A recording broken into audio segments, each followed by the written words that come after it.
Des enfants sont aussi devenus des rois de la pub grâce à la chaîne YouTube créée par leurs parents. On les voit tester de nouveaux jouets par exemple, avec évidemment la bénédiction des marques et parfois même un salaire. Bonjour Bruno Studer. Bonjour. Merci d'être en direct sur Europe 1 ce matin. Vous êtes député La République En Marche du Bas-Rhin, président de la commission des affaires culturelles de l'Assemblée. Vous réclamez un cadre, on en avait parlé avec vous sur Europe 1 pour le travail de ces enfants sur le web d'ailleurs, et déposé donc une proposition de loi aujourd'hui. Vous pouvez nous la résumer en quelques mots ?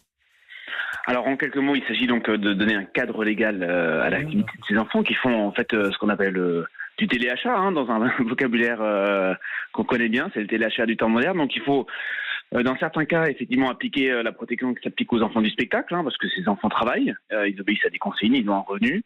Et donc à ce moment-là, on transpose ce qui existe pour les enfants du spectacle, à savoir le respect du droit au consentement, au repos, au loisir, et bien entendu le droit à voir l'argent qui est généré par ces activités être placé sur un compte en banque dont ils auront à disposition à 18 ans.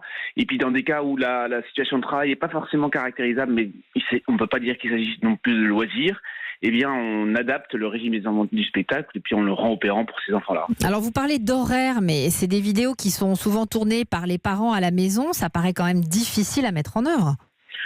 Oui, alors c'est pas sur les horaires de tournage à la maison que l'on va agir, mais on va agir sur les revenus, on va agir sur le nombre de vidéos ou d'heures de vidéos qui sont postées, parce que simplement vous pouvez avoir des cas où les enfants ont du succès et génèrent des revenus au-delà d'un certain seuil desquels il faut déclencher un certain nombre de procédures de contrôle par exemple. Mais il y a des enfants qui peuvent ne pas avoir ce succès, mais avoir des parents qui les poussent à faire des vidéos en espérant le succès, donc il faut aussi agir sur ce volet-là. Merci beaucoup Bruno Studer d'avoir été en ligne avec nous ce matin sur Europe 1, député En Marche du Bas-Rhin et président de la commission des affaires culturelles de l'Assemblée.